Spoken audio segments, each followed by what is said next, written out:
नमस्कार, देश विदेश में आपका बहुत बहुत स्वागत है। हरियाणा के करनाल के मिनी सेक्रेटरीट से मैं हूं शरद शर्मा।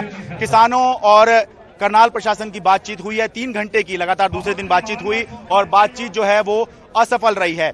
बैठक के अंदर योगेंद्र यादव मौजूद थे। सर, बहुत बहुत स्वागत है आपका। किस तरह से यह बातचीत असफल रही है, किस बात को लेकर गतिरोध है? सच बताऊं तो बातचीत के नाम पे तो कुछ बातचीत हुई नहीं। 3 घंटा चर्चा चली, एसपी और डीसी के अलावा कमिश्नर भी वहां थे और 3 घंटे में उन्होंने 3 नई बात नहीं कही, वही बातें दोहराते रहे जो कल कहा था। हम बड़ी उम्मीद से गए थे कि सरकार ने कल किसानों का आक्रोश देख के कुछ सीखा होगा, वो नहीं। हमने सोचा कि सरकार थोड़ा दूरगामी सोचेगी कि क्यों यहाँ पे इतना बड़ा बखेड़ा खड़ा किया जाए, वो नहीं।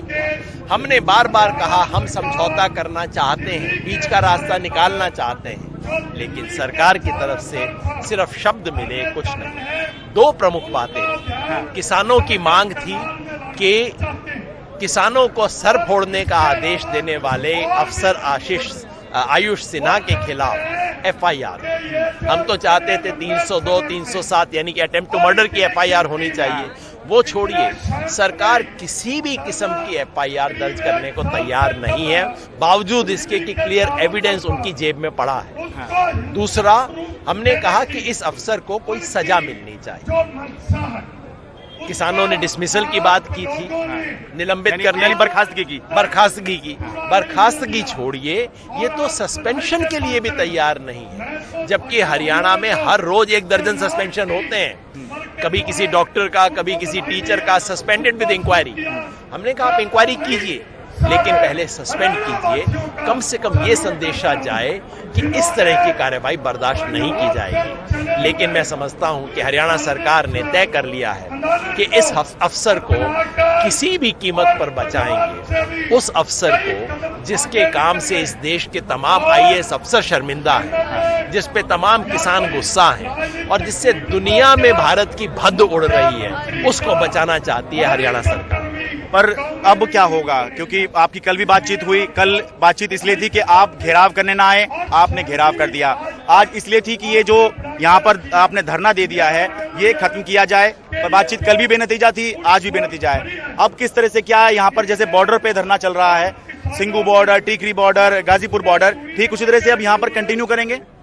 हमने सरकार को बार बार कहा कि यहाँ पे कोई परमानेंट धरना लगाने की हमारी कोई नियत नहीं है। हमने कहा हम तो आधे घंटे में यहाँ से उठ के जाना चाहते हैं, क्योंकि एक मुद्दा, ये 3 कानून रद्द करने वाला मुद्दा यहाँ नहीं है। ये तो सिर्फ एक अफसर के बदसलूकी का मुद्दा है। लेकिन सरकार उसके लिए तैयार नहीं थी। हमने अपनी बातचीत का दरवाजा फिर भी खुला रखा है और तब तक ये जो मोर्चा है, ये जो घेराव है, ये जारी रहेगा। और मुझे पता लगा है कि कल पंजाब से बहुत बड़ा जत्था यहाँ पे आएगा। परसों परले दिन उत्तर प्रदेश से आएंगे, हरियाणा के अलग इलाकों से तो आएंगे ही। तो जिस तरह मुजफ्फरनगर को इन्होंने हिंदू मुस्लिम दरार का, हिंदू मुस्लिम दंगों का प्रतीक बनाया था, उसी मुजफ्फरनगर को हमने हिंदू मुस्लिम एकता का प्रतीक बनाया। इसी तरह से जिस करनाल को ये सरकार अपने अहंकार का प्रतीक बनाना चाहते हैं, उसी करनाल को हम सरकार के अहंकार मर्दन का प्रतीक बनाएंगे, किसानों की ताकत का प्रतीक बनाएंगे। तो बहुत बहुत धन्यवाद हमसे बात करने के लिए। तो जैसा कि योगेंद्र जी ने बताया कि ये धरना जो है यहाँ पर जारी रहेगा। तो ये जो धरना चल रहा है, मैं एक बार इसकी पहले पूरी तस्वीर दिखा दूं। अपने कैमरा पर्सन से मैं कहूँगा कि एक बार जरा दिखा दें कि यहाँ किस तरह का माहौल है। 360 डिग्री कैमरा घुमाकर एक बार दिखा दें कि कितनी अच्छी खासी संख्या में यहाँ पर किसान मौजूद हैं। मिनी सेक्रेटेरिएट मतलब ये जिला हेडक्वार्टर होता है, लेकिन जब ये करनाल के अंदर जिला सचिवालय होता है तो ये एक तरह से मान के चलिए कि सरकार का ही हेडक्वार्टर हो जाता है, क्योंकि मनोहर लाल खट्टर हरियाणा के मुख्यमंत्री का अपना ये चुनाव क्षेत्र है और यहाँ पर किसान धरने पर बैठे हैं। धरना अब अनिश्चितकालीन सा लग रहा है, लेकिन इस बीच में किसानों ने अपनी भी तैयारी पक्की कर रखी है। ये देखिए, आज जो है, ये सबसे पहले मैं दिखा दूं कि ये देखिए, ये है मिनी सेक्रेटेरिएट, जिला सचिवालय, जो लघु सचिवालय इसको बोलते हैं, वो ये है। और इसके ठीक सामने सड़क पर टेंट लग गया है। वैसे तो ये टेंट जो है वो इसलिए है कि धूप बहुत ज्यादा हो रही है, तो बैठने के लिए कुछ इंतजाम चाहिए, तो टेंट है। लेकिन इस टेंट का मतलब ये भी है कि एक स्थायित्व आ रहा है, जो आंदोलन है वो लंबा चल सकता है। आप लोग बताइए, आप कहाँ से आए हैं जी? मैं करनाल से। आप प्रॉपर करनाल से ही हैं, तो आप किसान हैं या समर्थन में आए हैं? नहीं, मैं है भी किसान हूँ। अच्छा, ठीक है। तो अभी जो है ये अनिश्चितकालीन हो गया है, अभी आप किस तरह से देखें? क्या आप रोजाना आएंगे, कभी कभी आएंगे, समर्थन जारी रखेंगे? नहीं, मैं तो अभी आया अपने काम से, दिन में खा लूंगा फिर आ जाऊंगा दोबारा। अच्छा, खाली ऐसे समर्थन देने आए हैं? हाँ। ठीक है।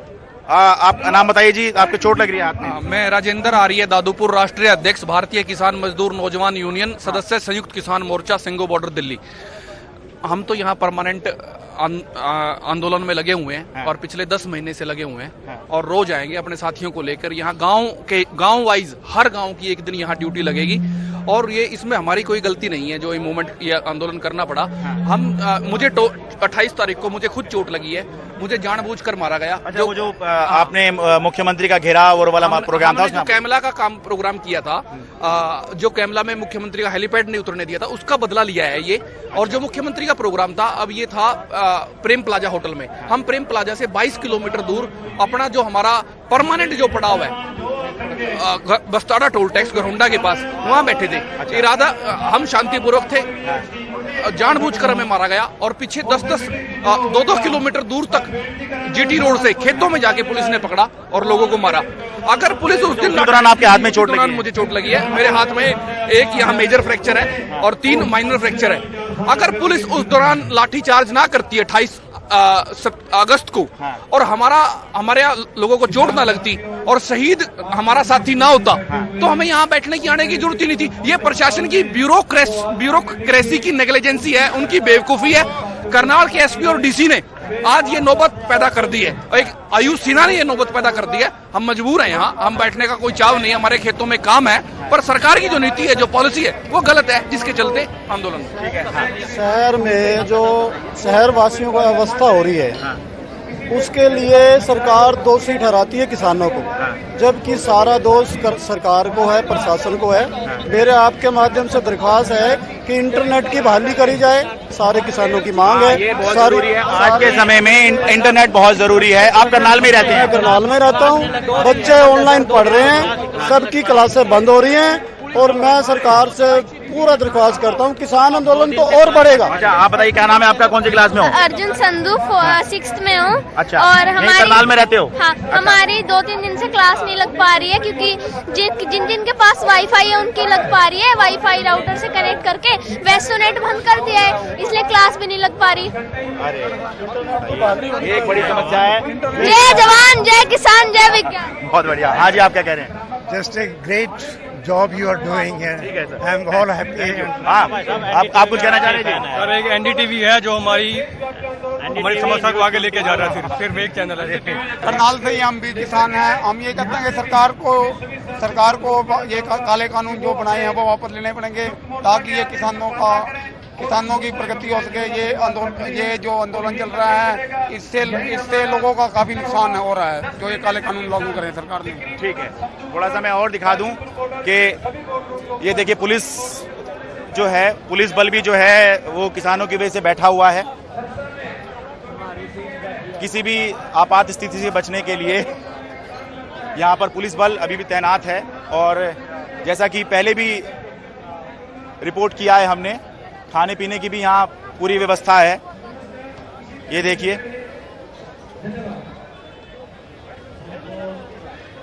यहाँ पर किसी को अगर खाना पीना है तो उसके लिए ये लंगर की व्यवस्था चल ही रही है। तो धूप से बचने के लिए टेंट लग गए हैं, खाने पीने का यहाँ इंतजाम हो गया है और अब धरना भी जो है ये अनिश्चितकालीन हो गया है। तो कुल मिलाकर जो हालात या जो तस्वीरें हमें सिंगू बॉर्डर पे दिखती हैं, जो तस्वीरें हमें टीकरी बॉर्डर पे दिखती हैं और जो पर दिखती हैं, ठीक वैसी ही तस्वीरें जो हैं हमें यहाँ करनाल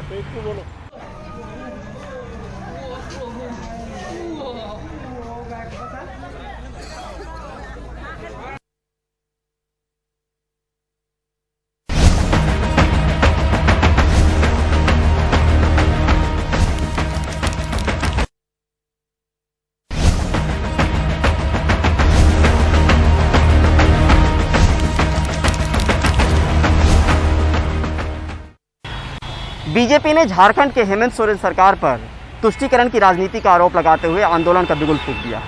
झारखंड विधानसभा में नमाज के लिए कमरा आवंटित करने के खिलाफ बीजेपी ने आज रांची में प्रदर्शन किया।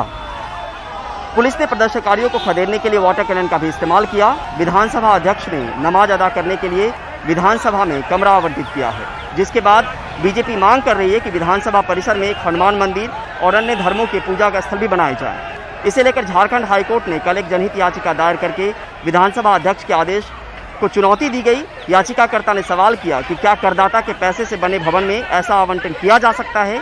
याचिकाकर्ता ने यह भी कहा कि विधानसभा भवन लोकतंत्र का मंदिर है, किसी की निजी संपत्ति नहीं है। काम करते करते शुक्रवार को आधा घंटा कहीं साइड में जाकर जान कर लेते। यहाँ भी विधानसभा में भी था, बिहार में भी था। कोई पत्र दिखा, खुली चुनौती है सरकार और माननीय अध्यक्ष जी को, और इनको अधिकार भी नहीं है। अधिकार सदन देगा, क्योंकि बिहार झारखंड कार्य नियमावली शौचालय में कहीं नहीं है इस तरह का कोई नियमावली। अगर उनको कुछ बदलाव करना तो सदन परमिशन देगा कि हम एक कक्ष आपको आवंटित करते हैं। सदन परमिशन देगा। संविधान से न मुख्यमंत्री ऊपर है, न रघुवर दास ऊपर है, न माननीय विधानसभा के अध्यक्ष। असम के जोरहट में एक बड़ा नाव हादसा हुआ। वहां के ब्रह्मपुत्र नदी में 2 नावों की टक्कर हो गई थी। सूत्रों के मुताबिक नावों पर कम से कम 100 लोग सवार थे। इनमें से 20 लोगों के बचाए जाने की खबर है, बाकी लोगों की तलाश जारी है। एसडीआरएफ की टीम बचाव अभियान में जुटी है।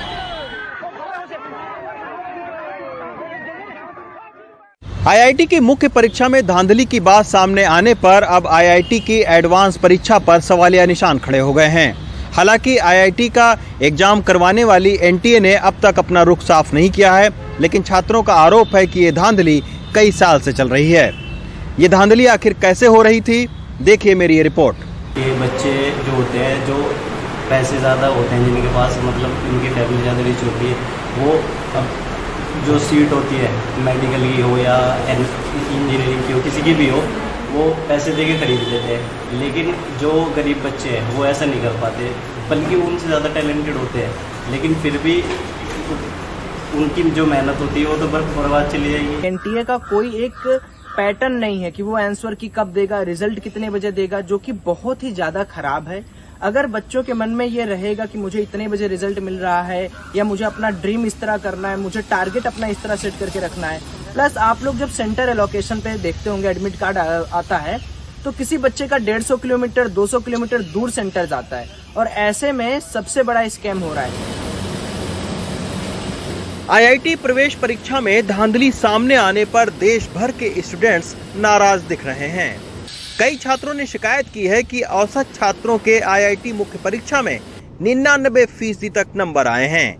ऐसे लोगों की जांच होनी चाहिए। सबसे पहले तो मैं ये कहना चाहूंगा कि जो ये जेईई मेन स्कैम हुआ है, ये बहुत दुखद है, और ये जो एक स्वस्थ प्रतिस्पर्धा होती है, एक हेल्दी कंपटीशन होता है, उसकी फीलिंग को किल करता है। जो ऑनेस्ट स्टूडेंट्स हैं उनकी मेहनत को भी जो है एक तरीके से शर्मसार करता है। दरअसल इंदौर के इस कोचिंग संस्थान पर सीबीआई का जब छापा पड़ा, तब पता चला कि आईआईटी मुख्य परीक्षा में ऑनलाइन धांधली हो रही है। सीबीआई ने अब तक 7 लोगों को गिरफ्तार किया है, लेकिन इस धांधली के तार इंदौर से लेकर फरीदाबाद, सोनीपत, दिल्ली और नोएडा तक से जुड़े हुए हैं। सीबीआई के मुताबिक पहले सोनीपत के परीक्षा केंद्र को चुना जाता था, फिर परीक्षा देने वाले का पासवर्ड, अंकपत्र की कॉपी लेकर ऑनलाइन रिमोट से उसका पेपर हल कर दिया जाता था। इसके बदले 12 से 15 लाख रुपए तक हर स्टूडेंट से लिए जाते थे। और इस साख को बचाए रखने के लिए जो कुछ भी हो सके वो भारत सरकार को करना चाहिए, वरना उन निम्न मध्यम वर्ग के परिवार, गरीब परिवारों के जो बच्चे हैं, जिनके पास पैसे नहीं हैं और जो अपनी पढ़ाई और प्रतिभा, मेहनत के दम पर आईआईटी को क्रैक करना चाहते हैं, उनके लिए ये बहुत ही एक धक्का पहुंचाने वाली बात है कि इस तरीके से पैसा देकर लोग जो है वो इतनी प्रतिष्ठित परीक्षा को पास कर रहे हैं। Ravish Ranjan Shukla, NDTV India. पंजाब के मुख्यमंत्री कैप्टन अमरिंदर सिंह ने आज पंजाब के ओलंपिक पदक विजेताओं को रात्रि भोज का न्योता दिया है। गोल्ड मेडल जीतने वाले नीरज चोपड़ा को भी आमंत्रित किया गया है। मुख्यमंत्री के मीडिया सलाहकार रवीन ठुकराल ने ट्वीट करके बताया कि कैप्टन ने खुद खिलाड़ियों के लिए तरह तरह के पकवान बनाए हैं। इसमें पुलाव, लैम्प, चिकन, आलू जीरा शामिल हैं। दरअसल कैप्टन अमरिंदर सिंह ने खिलाड़ियों के सम्मान समारोह में वादा किया था कि वो मेडल विजेताओं को अपने हाथ से बनाकर खिलाएंगे। देश प्रदेश में आज के लिए बस इतना ही। बाकी खबरों के लिए देखते रहिए NDTV इंडिया।